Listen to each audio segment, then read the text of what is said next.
Sir क्या मामला है, आज आप मीडिया को ब्रीफ करना चाहते हैं? देखिए, मुझे ऐसा लगता है जो शासनिक प्रशासनिक अधिकारी फरीदाबाद के अंदर नशे से मुक्ति की बात करते हैं वो कहीं ना कहीं सिर्फ एक ड्रामा क्रिएट करते हैं। नहीं तो ऑनरेबल सुप्रीम कोर्ट ने सन 2003 में एक नियम बना दिया था कि 18 साल से कम के बच्चे को तंबाकू प्रोडक्ट नहीं बेचा जा सकता। इसके अलावा कोई भी स्कूल कॉलेज इंस्टीट्यूशंस के आसपास जो शिक्षण संस्थान है 100 मीटर दायरे में कोई भी प्रोडक्ट सेल नहीं हो सकता और सार्वजनिक स्थल पर कोई व्यक्ति धूम्रपान का इस्तेमाल नहीं कर सकता, लेकिन खुलेआम हो रहा है, जिसको लेकर के हमने एक याचिका दायर करवाई थी CPC 91 में मेरे क्लाइंट सोहित कुमार शर्मा और मनसा पासवान के थ्रू, जिसका सिविल शूट नंबर है 52/2021, जो मोहम्मद जकारिया खान साहब की कोर्ट में पेंडिंग है। और 14/9/2021 को ये ऑनरेबल कोर्ट का एक डिसीजन आया था। 14/9/2021 को ऑनरेबल कोर्ट ने डायरेक्शन पास की थी honourable government of Haryana, DC साहब अपने फरीदाबाद के, SDM Ballabhgarh, SDM Badkhal, SDM अपने फरीदाबाद और पुलिस कमिश्नर के अगेंस्ट कि वो ये इस चीज़ को इंश्योर करें कि सार्वजनिक स्थल पर धूम्रपान का इस्तेमाल नहीं हो रहा है, स्कूल कॉलेजों के आसपास 100 मीटर के दायरे में शिक्षण संस्थान के आसपास सेल नहीं किया जा रहा, साथ ही साथ इसकी एडवर्टाइजमेंट नहीं हो रही है और 18 साल से कम के बच्चों को ये प्रोडक्ट सेल नहीं किए जा रहे। लेकिन आप देख रहे हैं कि कोर्ट के आदेशों के बाद भी कोर्ट के आदेशों का उल्लंघन हो रहा है। सर देखिए, बात यह है कि फरीदाबाद विकास परिषद करके एक NGO ने नशा मुक्त फरीदाबाद कैंपेन की शुरुआत की थी, जिसमें पिटीशन दायर की गई थी। हैरानी की बात यह है कि सभी जानते हैं, आप लोग भी देखते होंगे, हर शॉप पर आज भी तंबाकू गुटखा सिगरेट खुलेआम बिक रहा है, इसकी बिक्री पर कोई रोक नहीं लगाई गई है।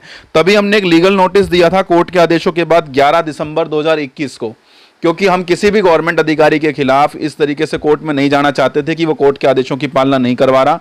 ये उस लीगल नोटिस की एक कॉपी है जो हमने साथ में लगा रखी है। जब ये लीगल नोटिस 6 के 6 अधिकारियों की मेल ID पे भेजा गया तो पहले तो अधिकारियों ने ना इसकी अनदेखी कर दी। किसी भी अधिकारी की तरफ से मात्र एक CP साहब की तरफ से इसका जवाब आया है।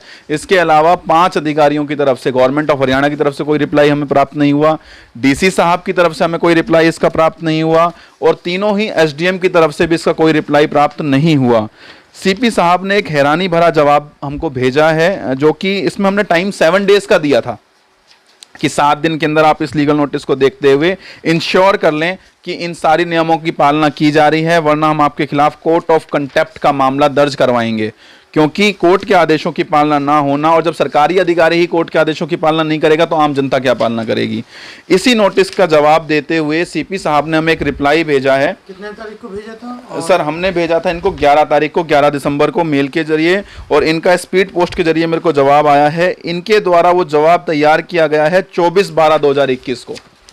पहले तो आप ये कैलकुलेशन कर लें कि सितंबर में एक डायरेक्शन पास होती है, सितंबर, अक्टूबर, नवंबर, दिसंबर, 4 महीने बाद हम इनको एक लीगल नोटिस देते हैं, जिसमें हम 7 डेज का टाइम क्लियर मेंशन करके देते हैं कि इस नोटिस की जो वैलिडिटी है वो 7 डेज है, अदरवाइज हम आपके अगेंस्ट एक्शन लेंगे। आप देख सकते हैं यहाँ पर फर्स्ट पैरा में हमने क्लियरली मेंशन किया है कि 7 डेज का टाइम हम आपको प्रोवाइड कर रहे हैं। लेकिन गवर्नमेंट अधिकारी लीगल नोटिस की भी कोई वैल्यू ना रखते हुए उसका रिप्लाई CP साहब तैयार करते हैं 24/12/2021 को।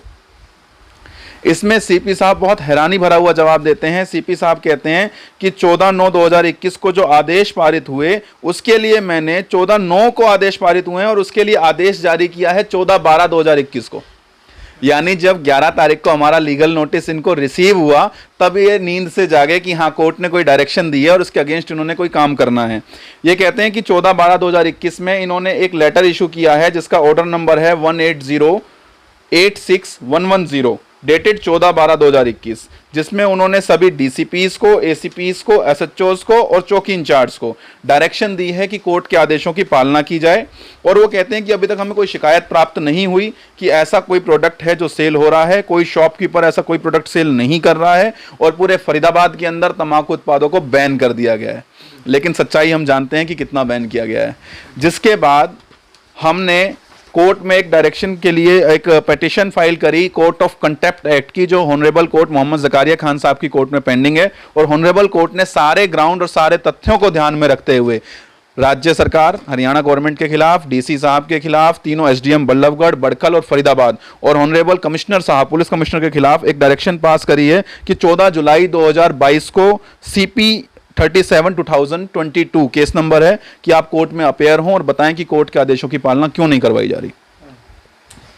इस तरीके के मामला बहुत ज़्यादा झोल है कहीं ना कहीं। ये तो बताया जा रहा है कि ऑफिशियली लेटर देके कि पूरी तरीके से बैन कर दिया गया है, लोग तंबाकू या उससे रिलेटेड प्रोडक्ट्स को यूज नहीं कर रहे हैं, लेकिन क्या ऐसा मार्केट में आप भी देख रहे हैं, ऐसा लग रहा है? सर देखिए, मार्केट में खुलेआम तंबाकू प्रोडक्ट बेचे जा रहे हैं। इसका एक बहुत बड़ा कारण ये भी है कि ये जो तंबाकू अपराध की कंपनी हैं, ये एक मोटा ग्राइब, जो मेरे क्लाइंट ने मेरे को बताया कि इन गवर्नमेंट अधिकारियों को पहुंचाती होंगी, एक मोटा बेनिफिट गवर्नमेंट को होता होगा, वरना जिसमें सुप्रीम कोर्ट की डायरेक्शन आ जाए, ऑनरेबल डिस्ट्रिक्ट कोर्ट्स की डायरेक्शन आ जाए, ऑनरेबल IAS ऑफिसर्स डायरेक्शन पास कर दें, उसके बावजूद अगर गवर्नमेंट अधिकारी इसको बैन नहीं कर पा रहे, तो या तो उन्हें अपना काम करना नहीं आता, या प्रशासन जो है, जो पुलिस प्रशासन है, वो उनके अंडर ठीक से काम करता नहीं है, उनके आदेशों की पालना नहीं करता, या फिर ये कहें कि वो अपने पद का गलत इस्तेमाल कर रहे हैं। ऐसा कहीं भी कोई भी बैन नहीं हुआ है तंबाकू प्रोडक्ट। अगर बैन हुआ होता तो कोर्ट ऑफ कंटेम्प्ट फाइल नहीं की जाती और उनको कोर्ट भी नोटिस जारी करता ही नहीं। तो अब आगे की क्या आप लोगों का लीगल एक्शन होगा, किस तरीके से इस पे वर्क करेंगे? देखिए, कोर्ट ने डायरेक्शन हमारे फेवर में पास करी थी, सारे तथ्यों को ध्यान में रखते हुए, और हम यही अपने गवर्नमेंट अधिकारियों से निवेदन भी करते हैं कि आम जनता के स्वास्थ्य के लिए इनको बैन करना अति आवश्यक है। या तो वो इसको बैन कर दें, अन्यथा हम कोर्ट ऑफ कंटेम्प्ट में पूरा जोर कोशिश करेंगे कि इन गवर्नमेंट अधिकारियों के खिलाफ भी सख्त से सख्त एक्शन हो और इनको भी पनिशमेंट कोर्ट के द्वारा दी जाए।